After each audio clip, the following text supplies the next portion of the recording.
Hello শিক্ষার্থী বন্ধুরা, তোমরা কেমন আছো? আশা করছি সবাই ভালো আছো। আজকে আমরা পড়বো চতুর্থ শ্রেণীর বিজ্ঞান, পৃষ্ঠা 7। তোমরা বরাবরের মতোই বইটা হাতে নাও এবং আমার সাথে পড়াটা বুঝে নাও, দেখবে তোমাদের পড়াটা কত ইজি হয়ে গেছে। ওকে, তাহলে আজকে আমরা কি পড়বো? চতুর্থ শ্রেণীর বিজ্ঞান, পৃষ্ঠা 7। আজকে একটা ইম্পর্টেন্ট জিনিস পড়বো, এটা যদি বুঝে ফেলো তোমাদের কাছে খুব ইজি মনে হবে। আর হ্যাঁ, তোমরা কেন সাবস্ক্রাইব করছো না? ইডুমান্স টিউটোরিয়ালে সাবস্ক্রাইব করো, আমিও বেশি বেশি ক্লাস দিব, তোমরাও মজা পাবে, আমিও মজা পাবো, তাই না? তাহলে তোমরা ইডুমান্স টিউটোরিয়ালে অবশ্যই যুক্ত হয়ে যাও। যারাই যে কোনো ক্লাস চাইবে, একদম প্রথম শ্রেণী থেকে নবম দশম শ্রেণী পর্যন্ত তুমি যে কোনো ক্লাস চাও, আমি তোমাদেরকে তৈরি করে দিব। যে কোনো সমস্যা আমাকে জানাও, আমি তোমাদের জন্য চেষ্টা করব তৈরি করে দেওয়ার জন্য। তোমরা জাস্ট কমেন্ট করো, শেয়ার করো এবং ইডুমান্স টিউটোরিয়ালের সাথেই থাকো। তাহলে চলো আমরা শুরু করি। আজকে আমরা পড়ব সপুষ্পক উদ্ভিদের জীবনচক্র। এর আগে আমরা পড়েছি, কিন্তু ক্লাস 3তেও পড়েছি সপুষ্পক উদ্ভিদ কি। সপুষ্পক উদ্ভিদটা হচ্ছে যে উদ্ভিদে ফুল ফল হয়, সেগুলোকে আমরা কি বলবো? সপুষ্পক উদ্ভিদ। পরাগায়ন ও নিষেকের পর নিষিক্ত ডিম্বক থেকে বীজ হয়।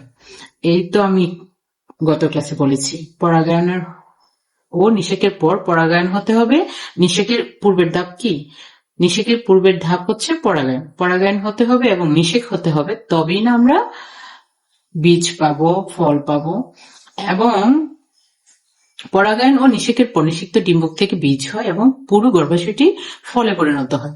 এর আগের ক্লাসে আমরা জেনেছি পরাগায়ন হতে হবে, নিষেক হতে হবে, তারপরে আমরা একটা গাছে কি পাবো? ফল পাবো। গর্ভাশয়টা ফলে পরিণত হবে এবং ডিম্বকটি বীজে পরিণত হবে। খুব সিম্পল, বাস্তব জিনিস, তোমরা খুব সুন্দর করে এটা বুঝবে। তারপর কি হয়? অনুকূল পরিবেশে নতুন চারা গাছ জন্মায় বীজ থেকে। ওকে, তাহলে এখানে একটা চিত্র আছে, দেখো। আমি যদি এখান থেকে শুরু করি, এখানে হচ্ছে বীজ। হ্যাঁ, বীজটা আমরা কি করি? মাটিতে রাখি। মাটিতে রাখার পর কি হবে?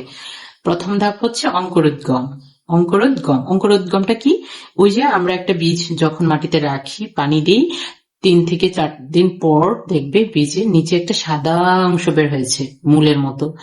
হ্যাঁ, প্রথম যে অংশটা বের হয় বীজ থেকে, অনুকূল পরিবেশ পেলে বীজ থেকে যখন একটা সাদা লম্বা অংশ বের হয়, সেটাকে বলা হয় অঙ্কুরোদ্গম। মানে যদি এই অংশটা বের হয় তবে বুঝবে এই বীজ থেকে চারা গাছ হবে, আর যে বীজ থেকে হবে না সেখানে অঙ্কুরোদ্গম বের হবে না। ওকে, এই অঙ্কুরোদ্গম থেকে তারপর আমরা কি পাবো? তারপর আমরা চারা গাছ পাবো, 2টা পাতা হবে, 4টা পাতা হবে, এইভাবেই আমরা চারা গাছ পাবো।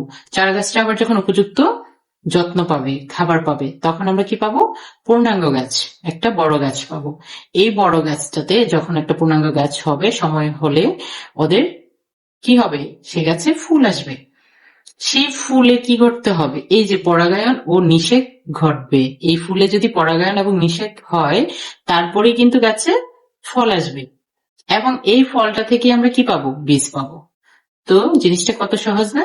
বীজ থেকে অঙ্কুরোদ্গম হবে, অঙ্কুরোদ্গম থেকে চারা গাছ হবে, চারা গাছ থেকে পূর্ণাঙ্গ গাছ হবে, পূর্ণাঙ্গ গাছ থেকে ফুল হবে, ফুল থেকে ফল হবে, সেই ফল খাওয়ার পরে আমরা আবার বীজ পাবো। সো খুব ইজি, তাই না? বিজ্ঞান হচ্ছে বাস্তব জিনিস, তো তোমরা মুখস্থ করার চেষ্টা করবে না।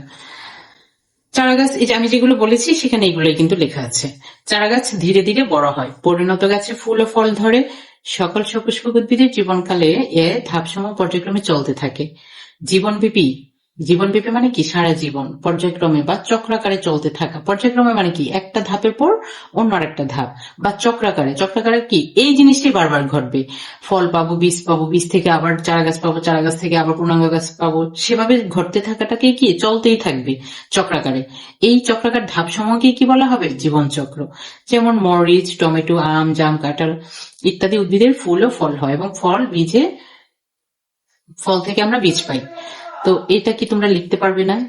পরীক্ষায় যদি আসে একটি সপুষ্পক উদ্ভিদের জীবনচক্র লিখো, জাস্ট ছবিটা আঁকবে, ছবিটা এঁকে যেই ধাপগুলো আছে ধাপগুলো ঠিক রেখে তুমি এই জিনিসটা লিখে দিবে নিজের মতো করে, তাহলেও কিন্তু তোমাকে ফুল মার্ক দিবে, কখনোই নাম্বার কাটতে পারবে না।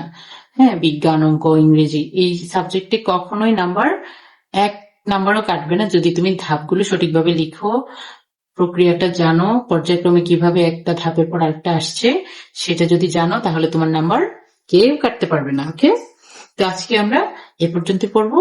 পরবর্তী ক্লাসের জন্য অপেক্ষা করো এবং এডুমার্স টিউটোরিয়ালের সাথেই থাকো।